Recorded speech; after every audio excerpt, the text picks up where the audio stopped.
Hi guys, dito ulit kami sa taas.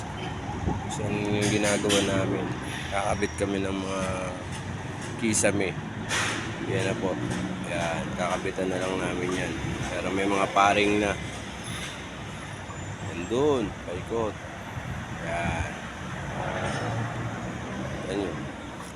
Kung nagkamali ka dyan, sigurado. Endo na buhay mo. Ang ganyang kataas. Yan yung mga baba. Diyan.